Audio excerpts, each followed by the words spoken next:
In the heart of Sparta, amidst the harshness of stone and the discipline of the body, a king was born who was not destined to rule, yet he became an enduring symbol of courage that shakes history.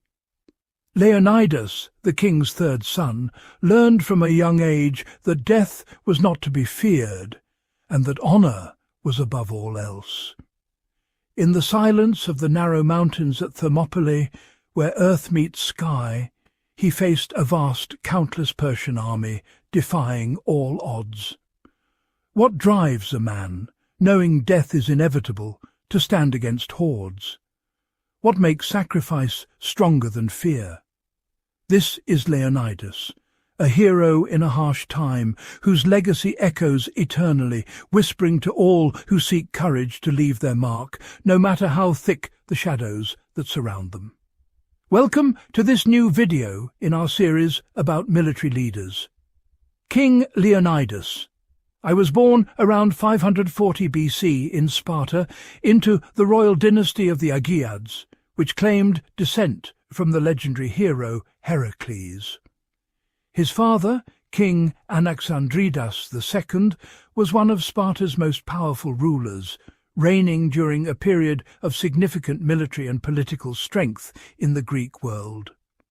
Leonidas was not expected to inherit the throne, as he was preceded by older brothers, most notably Cleomenes and Dorieus. Leonidas grew up in a society unlike any other Greek city-state. Sparta was not a centre of temples, philosophy or the arts, but a rigid military state built on discipline, obedience, and perpetual readiness for war. From childhood he was subjected to the harsh system of the agoge, in which boys were taken from their families at the age of 7 and raised collectively to become fearless warriors. Within this system, Leonidas learned endurance, self-control, loyalty to the state, and a profound acceptance of death in defence of Sparta. Sparta's system of government was complex and carefully balanced. 2 kings ruled jointly alongside the Gerousia, Council of Elders, a popular assembly, and the Ephors, 5 powerful magistrates who could hold even kings accountable. This system ensured internal stability, but made Sparta an exceptionally harsh state, particularly toward the enslaved Helot population, who were subjected to brutal repression, including control through a secret institution known as the Crypteia. In a Greek world filled with rival city-states such as Athens, Corinth and Argos, Sparta pursued dominance not through overseas colonization, but through conquest and strategic alliances. After suffering a humiliating defeat by Tegea, Sparta abandoned its policy of outright expansion and shifted toward diplomacy. This change led to the creation of the Peloponnesian League, which established Sparta as the leading military power in Greece. Following the death of Anaxandridas II, a succession struggle emerged between Cleomenes and Dorieus. According to Spartan tradition, Cleomenes was crowned king. Dorieus later died during failed colonial ventures in North Africa and Sicily, removing a major rival.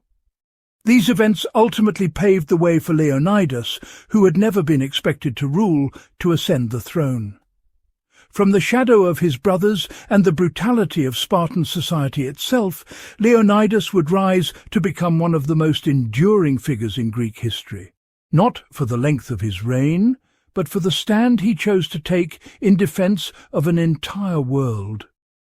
The late 6th and early 5th centuries BC witnessed events that set the stage for the great confrontation between Greece and the Persian Empire.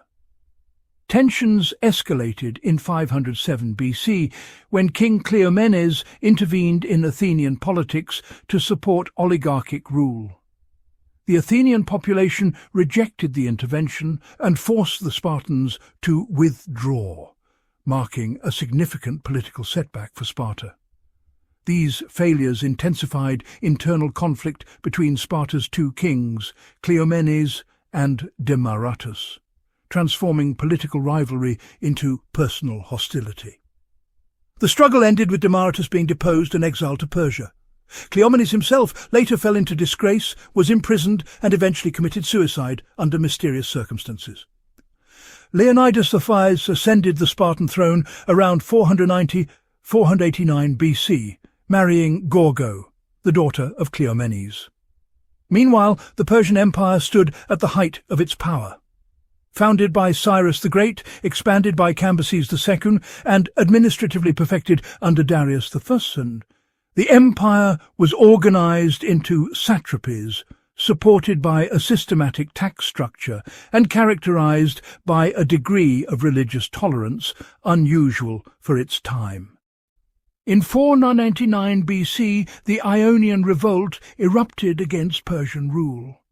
Its leaders sought Spartan support, but Cleomenes refused to intervene, notably rejecting a Persian bribe after being warned by his daughter Gorgo. The rebels then turned to Athens, whose participation in the burning of Sardis enraged Darius. After crushing the revolt in 494 BC, Darius resolved to punish Athens and bring Greece under Persian control. The first major clash came in 490 BC at the Battle of Marathon, where the Athenians achieved a stunning victory over the Persian forces. Despite this success, it was widely understood that Persia would return in far greater strength.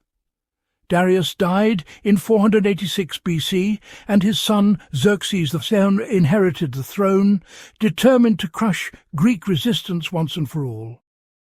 He initiated vast preparations for invasion, digging canals, constructing bridges, and assembling an enormous army and fleet. Greece and Sparta under Leonidas now entered a decisive chapter in their history. Xerxes' invasion relied on an unprecedented military machine combining a massive land army with a powerful navy. This force was not purely Persian. It included Phoenicians, Egyptians, peoples from Central Asia and India, and even Greeks from cities that had submitted to Persian rule. As a result, Herodotus's portrayal of a unified Greece appears more literary than political reality, since many Greek cities, particularly those governed by monarchies or aristocracies, preferred Persian overlordship to the threat of democratic revolution. Amid these divisions, a crucial warning reached Sparta from the exiled king Demaratus, now living at the Persian court. He sent his message secretly, inscribed on a wooden tablet and concealed beneath wax. The Spartans initially failed to understand it, until Queen Gorgo suggested scraping off the wax, revealing news of the imminent Persian invasion. Although Sparta was supreme on land, it lacked naval strength. This weakness was offset by Athens, which used newly discovered silver to build a powerful fleet, interpreting the prophecy of the wooden wall as referring to its navy. In 481 BC, a Greek alliance of 31 city-states was formed under Spartan leadership. Leonidas assumed military command. Xerxes advanced deliberately through northern Greece, using intimidation to secure the surrender of many cities. After abandoning the defence of the Vale of Tempe, the Greeks chose to make their stand at Thermopylae on land and Artemisium at sea. Religious festivals limited full mobilization, but Sparta dispatched Leonidas with 300 elite warriors, aware of an oracle predicting either the fall of Sparta or the death of its king. Allied forces raised the total to about 7,000 men. At Thermopylae, Leonidas turned geography into a weapon. The narrow pass neutralized Persian numbers and favored the discipline of the hoplite phalanx. His refusal to surrender, immortalized in the phrase "Molon, Labe, come and take them," led to repeated Persian assaults. The Medes failed, and even the elite Persian immortals could not break through. After 2 days, Xerxes realized he faced resistance far fiercer than expected.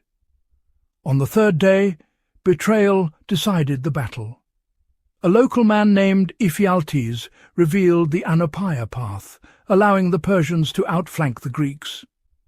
Hydarnes led the Immortals on a night march, bypassing the Phocian guards. Leonidas dismissed most allies and made his final stand with the Spartans, Thespians, Thebans, and Helots. Fighting savagely, they were eventually overwhelmed.